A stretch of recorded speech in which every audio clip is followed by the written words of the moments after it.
Is Pakistan on the verge of being split again? Pakistani leaders' sensational claim in Pakistani parliament.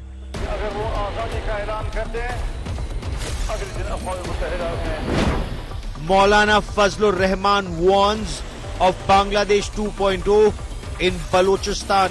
इस वक्त बलूचिस्तान के 5 से 7 अजला इस position में हैं कि अगर वो आजादी का ऐलान कर दें तो अगले दिन अक़वाम मुत्तहिदा में उनकी दरखास्त को कबूल कर लिया जाएगा और पाकिस्तान को तक़सीम तस्वुर किया जाएगा. Baloch uprising puts Pakistan on edge. Khyber Pakhtunkhwa up in arms. Pakistan's Western Front burning is our top focus on India First. So is the situation in Pakistan as bad as Maulana Fazlur Rehman is making it out to be?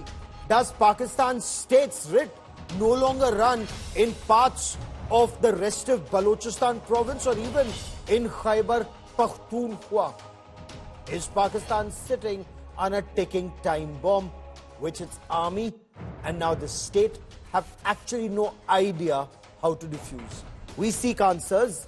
Tilak Deveshwar, former Additional Secretary, Research and Analysis Wing, member of the National Security Advisory Board and author of a book on Balochistan, joins me on India First, as does Arzu Kazmi from Pakistan.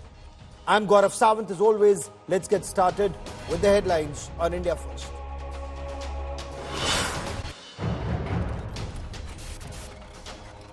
Stormy day one of the Delhi Assembly, BJP versus Aam Aadmi Party over alleged Ambedkar photo swap. Chief Minister Rekha Gupta says portraits have only been rearranged. Delhi government to table the CAG report that allegedly implicates the Aam Aadmi Party tomorrow.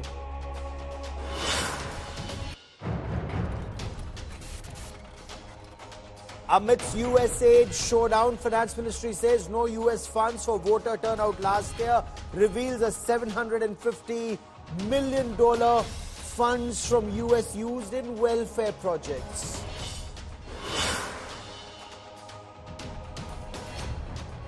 Prime Minister Narendra Modi hits out at Lalu Yadav over Kumbh remarks, says Jangal Raj people are troubled by the congregation at Prayagraj. Yogi Adityanath slams the opposition, says pigs saw dirt, vultures only saw dead bodies at the Kumbh.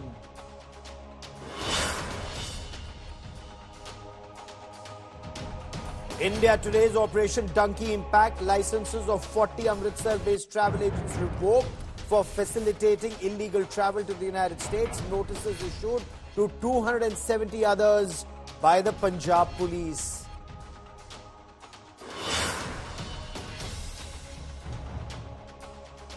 Intelligence agencies in Pakistan warn of an Islamic State plot to kidnap foreigners at the Champions Trophy. The group is reportedly conducting surveillance at key locations.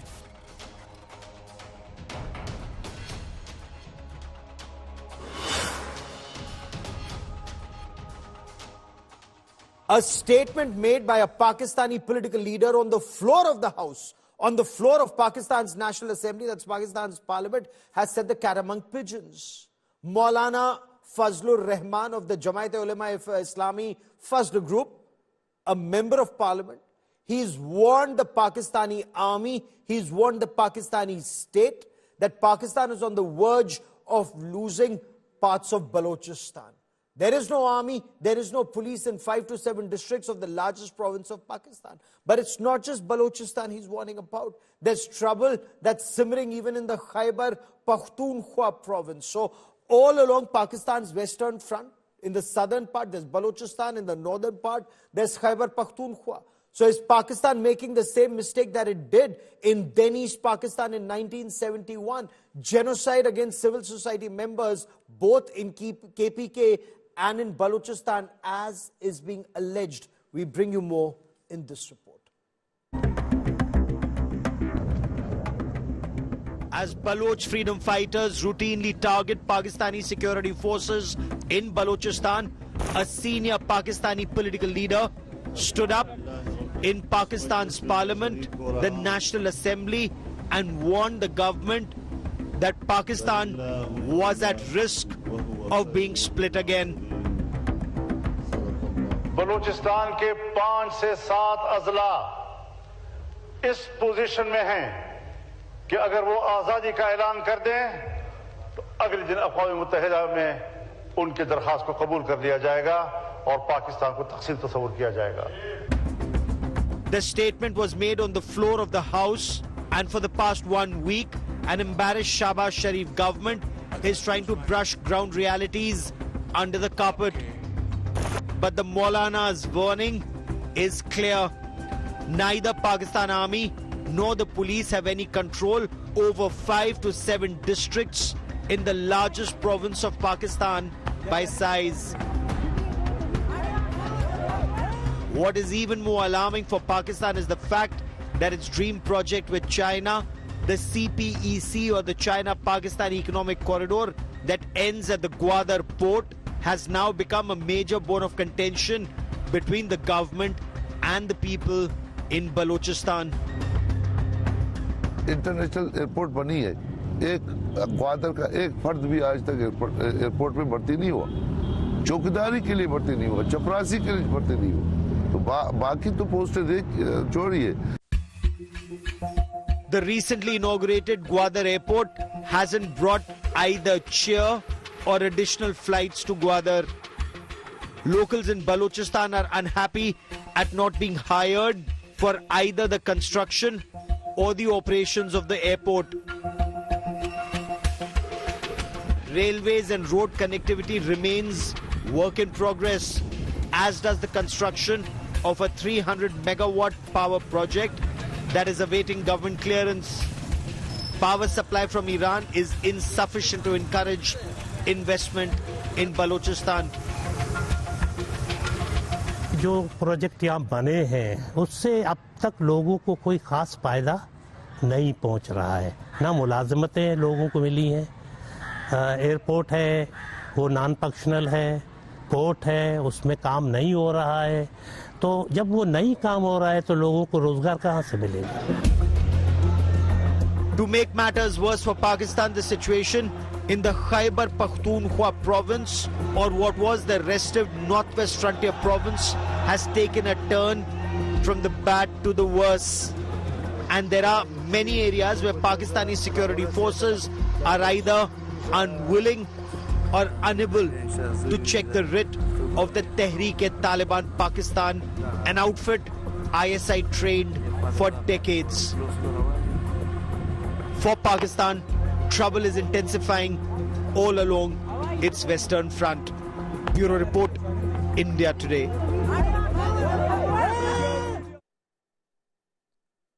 So what should one make of the warning of Maulana Fazlur Rehman? Are Pakistan Army jackboots actually crushing civil liberties movement both in Balochistan and in Khyber Pakhtunkhwa? Is the Pakistan Army powerless against the armed Baloch freedom fighters in Balochistan and of Tehreek-e-Taliban Pakistan, now armed with the latest weapons and ammunition?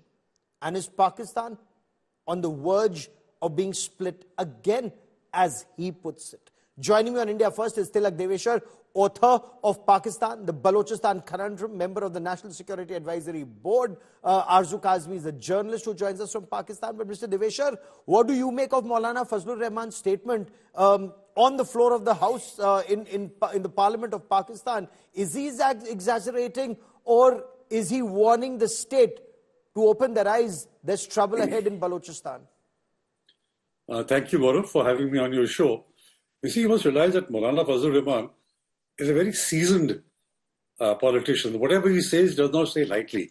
In fact, I would rate him as one of the most astute politicians in Pakistan today. So when he gets up and says in the National Assembly, he said it very deliberately, choosing his words very carefully.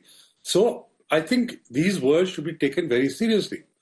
But let me also remind you that he is not the first politician who has said that. Last year, Mr. Akhtar Mengal, he wanted to speak in the National Assembly. He was prevented from speaking for 2 days to discuss the situation in Balochistan. Out of frustration, he went outside and resigned from the National Assembly. And while resigning, he said something quite similar to what Maulana Fazlur Rehman has said. He said the situation is out of control. The decisions will now be made by the boys in the hills. The horses have bolted from the stable and you can close the door, but the horses are bolted. You know, many things like that. But because he comes from a Baloch party, what he said made the headlines for one day and then not taken seriously thereafter. What Maulana has said... Let me now just bring in Arzu Kazmi into this conversation, sir. Arzu, we've seen videos. You know, Mr. Deveshar was talking about now the boys will decide on ground. And we've seen videos put out by Baloch freedom fighters. They're targeting Pakistani security forces when they want, where they want. Does the writ of the Pakistani state run across Balochistan, or is there merit in Maulana Fazlur Rehman saying between 5 to 7 districts, there is no Pakistan army, there is no police, there is no Pakistan state. They can declare independence the day they want.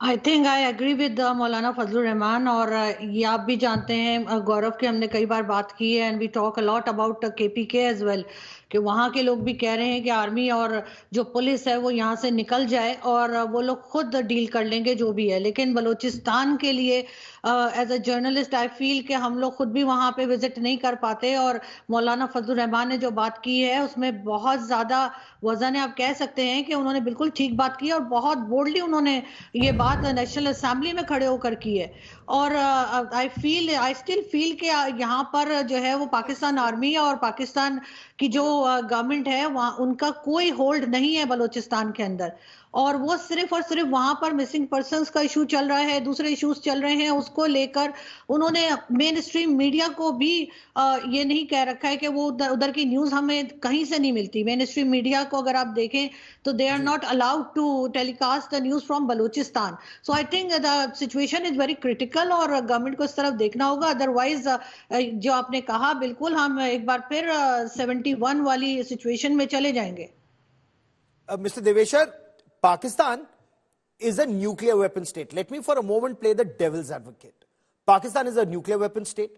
Its army may be stretched across the country because they know that the Indian line of control is very, very peaceful. They have withdrawn some soldiers, we are told, and put them in KPK and in Balochistan. But can they, one, either resort to genocide like they did in East Pakistan in 1971, or can the Pakistan army completely lose control of Balochistan or KPK? You see, either of the options that you have mentioned, let me talk about genocide first. The current chief minister of Balochistan, Sarfaraz Bukti, when he was the home minister in 2017, he has remarks that have been recorded and published in newspapers when he said that the only solution to the security problem in Balochistan is genocide of the Baloch. Now, he is talking about genocide in 2017, and today he is the chief minister. So what do you think he's going to be doing to try and simmer down the situation? Right? So the Pakistan army continues to be extremely strong, but the difference is that now the Baloch freedom fighters have got access to as sophisticated weaponry, which the Americans left behind in Afghanistan. Thermal imaging, night vision, scopes, better small arms. So they are now in a better position to take on the Pakistan army than they were in the last 20 years.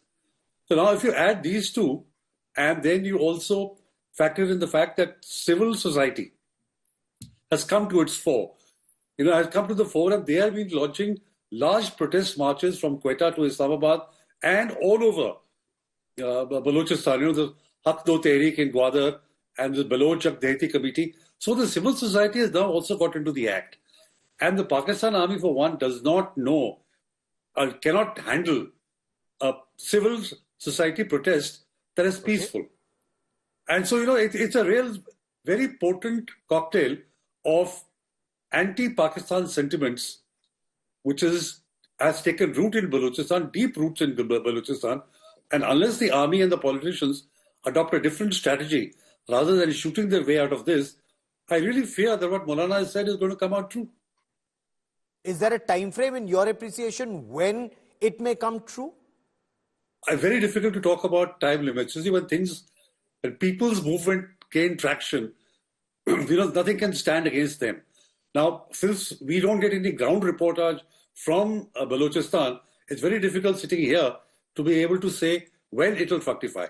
But one thing is clear, and I mentioned this in my book too, that if the Pakistan state does not compromise with the Baloch, then it is curtains. The only will the Pakistan Punjabi Muslim, the army, and leaders like Nawaz Sharif or Shahbaz Sharif, do they consider it beneath their dignity? Before I bring in Arzu Kazmi once again, sir, do they consider it beneath their dignity to deal either with the Baluchis or the Sindhis or the Pathans? You see, in case of Balochistan, politically, Balochistan is totally unimportant. It has only 16 members of the National Assembly, which is less than the representation from Karachi and Lahore. So politically, the Baloch don't matter. Hence, the attention of the mainstream politicians in Punjab is not focused on Balochistan at all. They say that the army has been dealing with Balochistan since 1948. Yes. The last 70 years, it's the army more than the politicians.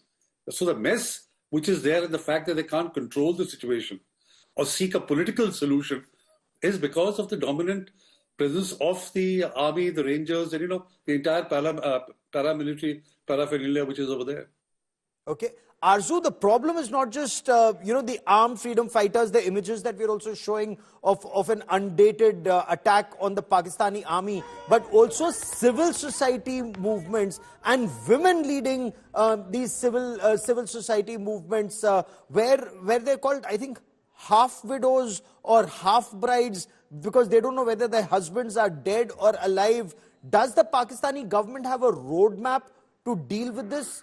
And the question that I'd also put to Mr. Deveshar, what about the attitude of the Pakistani Punjabi Musalman in the army? Do they even care about the Baluchis?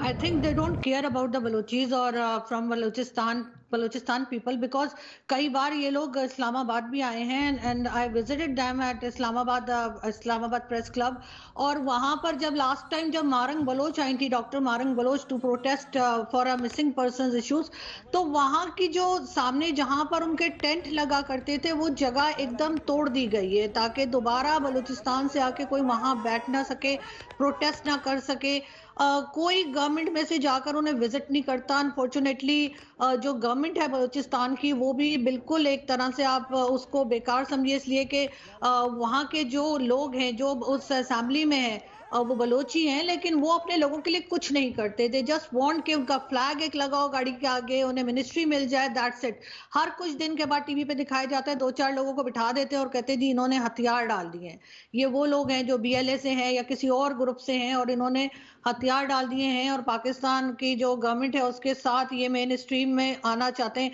तो ये एक तरह की fake narrative जो है वो बार बार यहाँ पर दिखाई जा रही है गौरव और मुझे नहीं लगता कि ये लोग जरा से भी सीरियस है इस चीज को लेकर अदरवाइज कम से कम जो डॉक्टर मारंग बलोच प्रोटेस्ट कर रही है मिसिंग पर्संस का इशू जो है उसके ऊपर तो कम से कम एड्रेस किया ही जा सकता था लेकिन ऐसा भी नहीं हो रहा Mr. Deveshar, what does this then mean for this much touted China-Pakistan economic corridor, the airport that was recently inaugurated at Gwadar?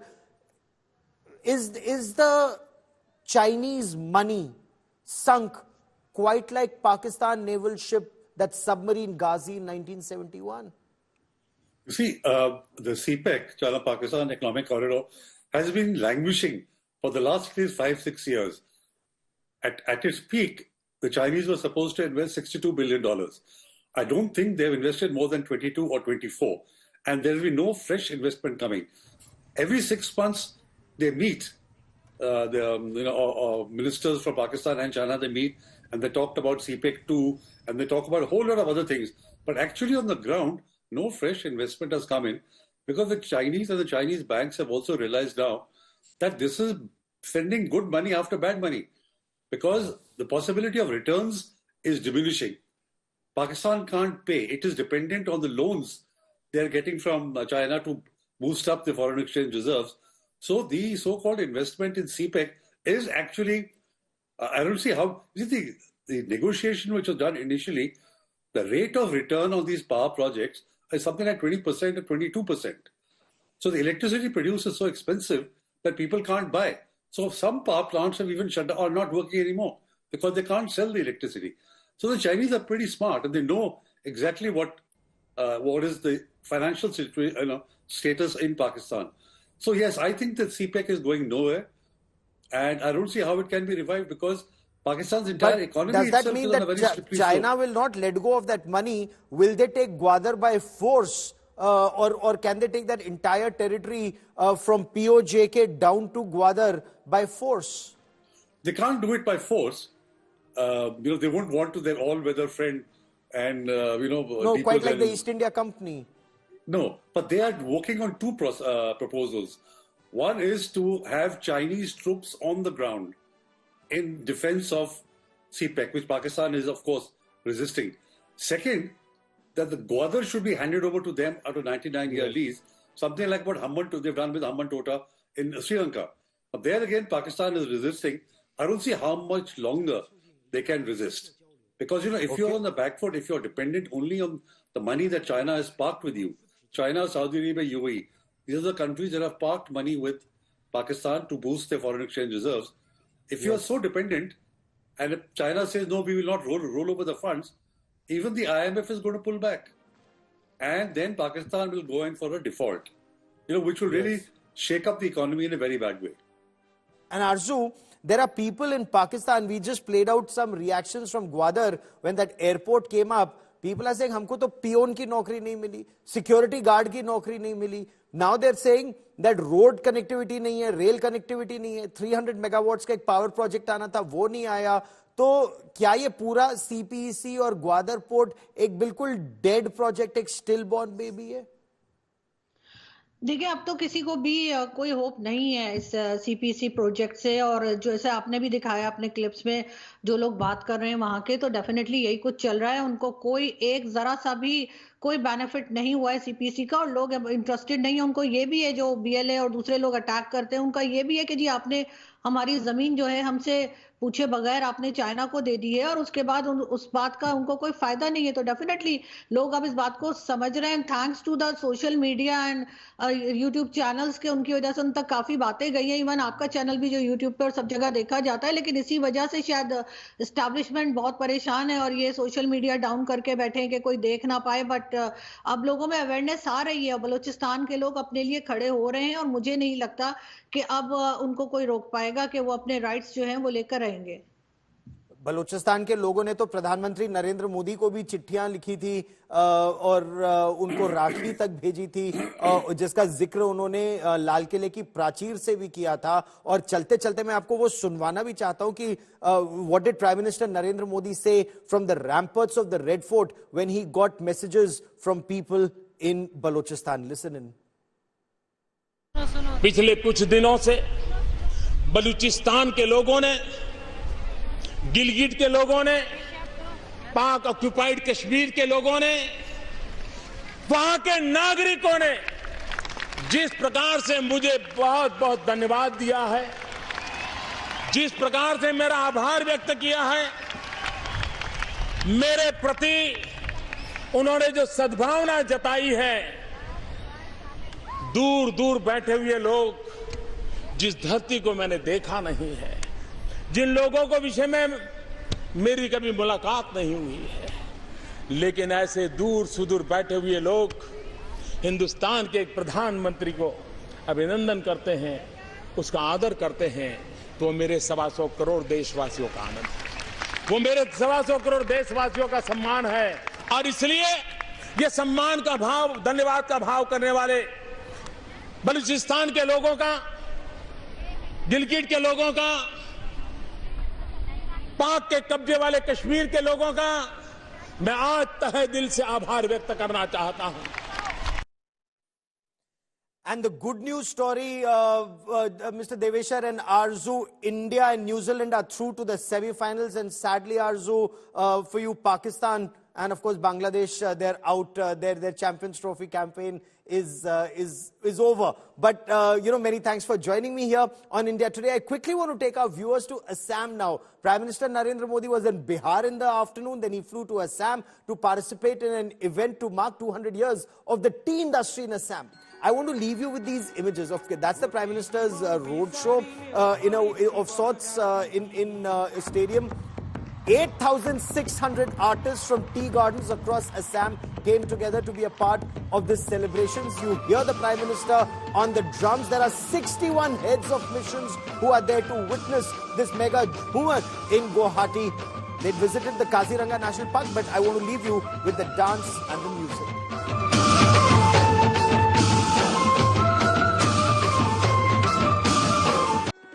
গোটেই জীবন বিচারিলেও অনেক দিবস রাতি